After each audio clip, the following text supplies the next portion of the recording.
Hey guys, welcome back to the channel. Hope you all had a great riding season. We're into our end of season review videos on our sleds, and today I'm going to focus in on the 2025 Polaris Matryx Assault 146 with the 9R engine. Let's get into it.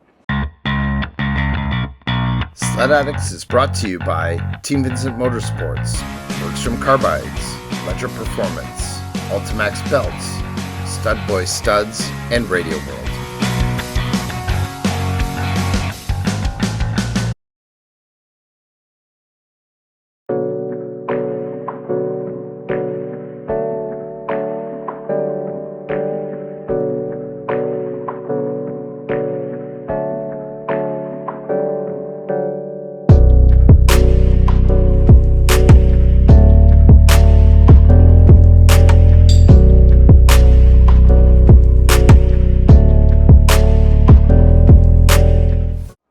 So we were fortunate enough to convince Danny to pick up this Assault with the 9R this year, and thought I would take some time to give you guys some impressions on what we thought of the sled. We put about 1,600K on it. We've still got a little bit of life left in the season here. We're going to put some more miles on it.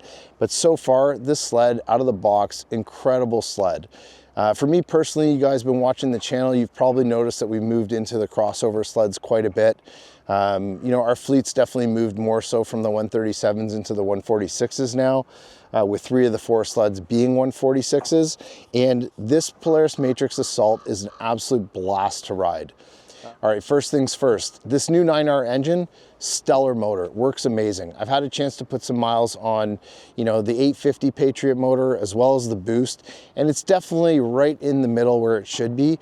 I would say it's probably not as much power as what's in a Polaris Boost, but it's definitely pretty close. And the 9R is an awesome motor. I really like the down low kind of engagement right off the bat as soon as you're kind of moving from a stop, how easily the clutches engage, and it's really, really smooth for a big bore 900cc motor.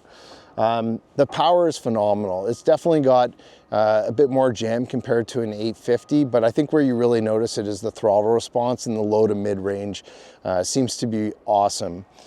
Great motors. We had no issues with it whatsoever this year. Like I said, I think we've put around probably 1,600K on it so far. And Danny's done about half a dozen rides on it this year and absolutely loves the motor. So the 9R definitely, getting that into some of the trail sleds and some of the crossover sleds was a great move on Polaris's part, considering they are kind of the only 900cc two-stroke out there on the market. So one of the things we first did with this sled is we pulled off the factory skis that come with it and we put on the gripper skis. They make a huge difference when it comes to on-trail performance and handling. And they also make a difference when you're getting into the off-trail as far as giving you some more flotation up front. I found I got a chance to really put some miles on this thing a couple of days ago, again, doing a mix of both off-trail and on-trail riding. And this thing handles amazing in all sorts of conditions that you throw at it. The skis up front, I would definitely say one of the improvements for sure would be to upgrade to those gripper skis. They seem to work really well for trail riding, and then obviously really well in the deep snow too. So it's a really great all-around ski. We paired it up front with the 6-inch Bergstrom triple point carbides, no darting whatsoever. One thing that I absolutely love about the Polaris is as soon as you get on it is how easy the steering is. Even with a nice, triple point carbide up front that's gonna give you more bite, there's absolutely no darting. And honestly, I could steer this thing down the trail with one hand. That's how good the front end is on these Polarises, and we've said it for a long time. How great the Polaris front end actually works, and it's a fantastic. Well, one of the other things with the Polarises that you can't beat is that 7S display, and this year I think more than ever I've had a lot more time to play around with it. And the cool thing was, even just the other day we did a ride and I was mostly with a bunch of Polaris riders, and we actually set up a group ride with the Ride Command software, and I was able to actually see where everybody was on the map.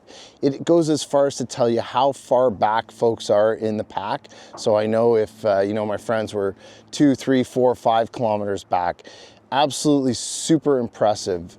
It just works so well. And also love how well the mapping is on it.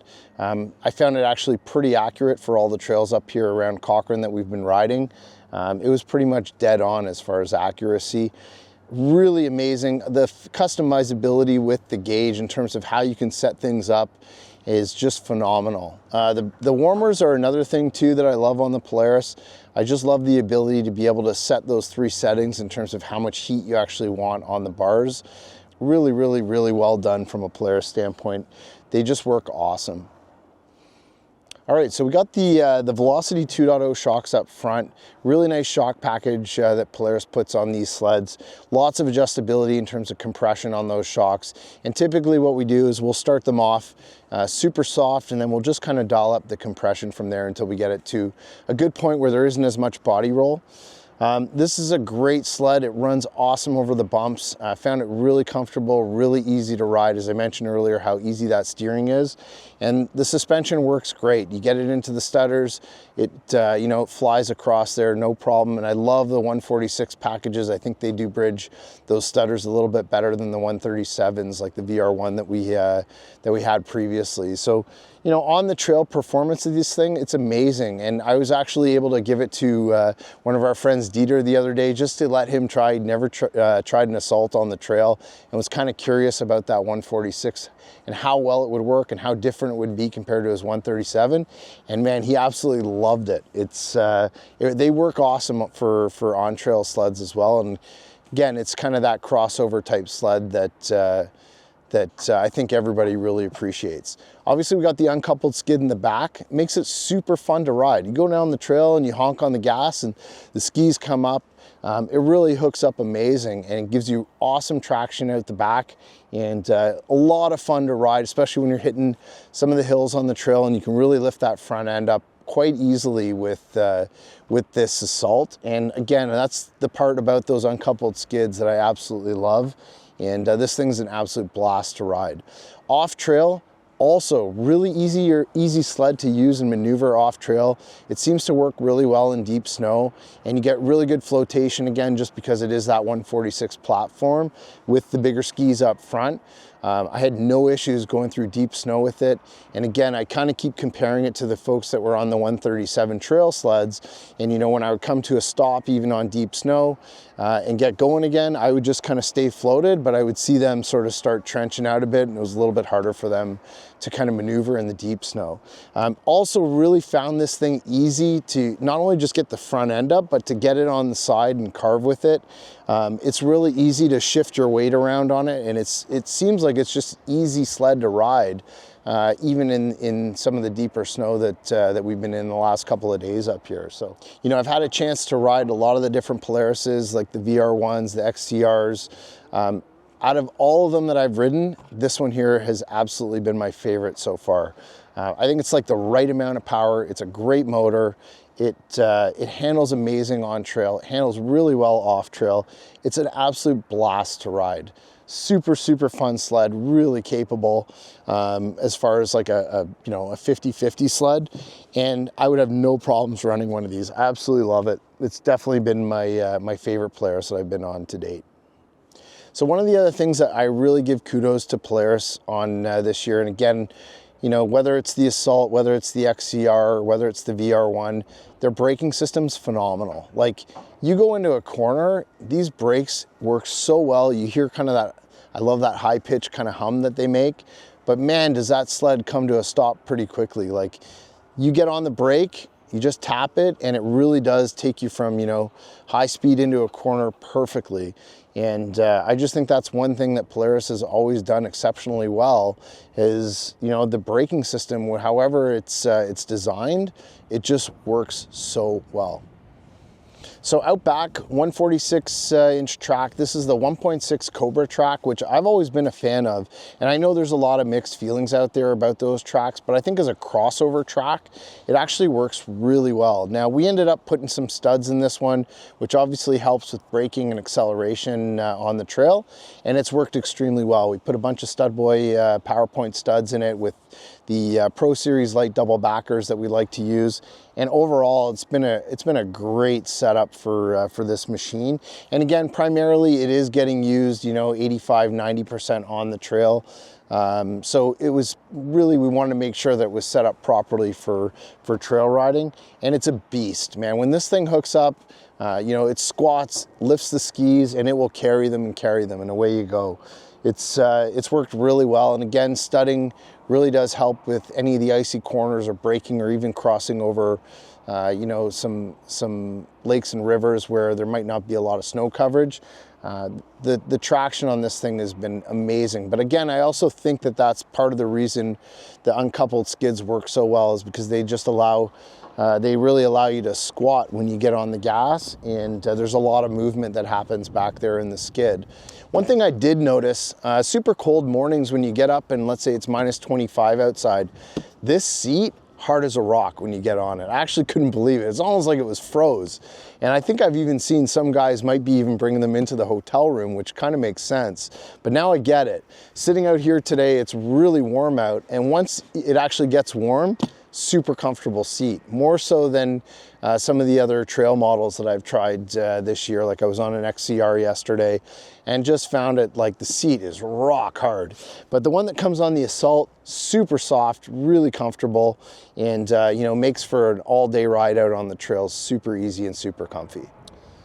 Obviously we got the South Simcoe adapters on the back, and it just allows us to carry, every time we're running up here in Cochrane, we want to carry fuel with us.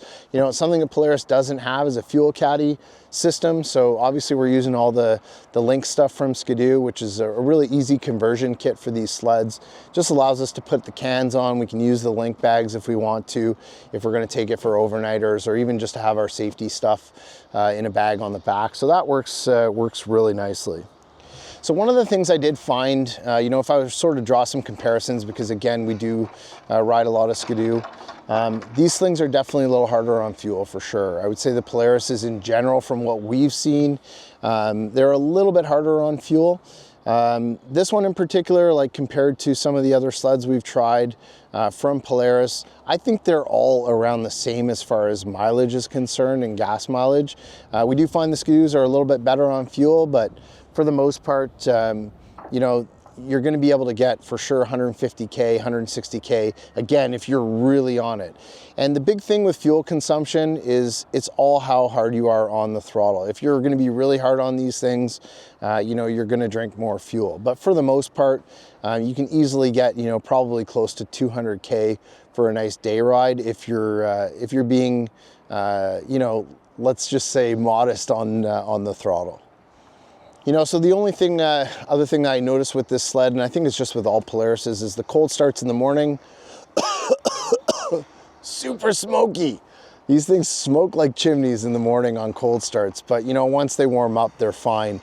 But I guess that's just kind of a Polaris thing too. And obviously when you're first turning that key, it sounds like a bucket of marbles. The other thing I thought was actually pretty cool is once it's actually warmed up, they light up right away. As soon as you turn the key, it's like it just comes to life immediately. So, all right, guys, well, that takes care of my end of season review on this 2025 Polaris Matryx Assault 146. What an awesome sled. Absolutely love it. Can't wait to put some more miles on it this week. And hopefully it brought you guys just a little bit of feedback and some information on what you can expect if you're thinking about an Assault moving forward. I hope you guys enjoyed the video, and we'll see you on the next one.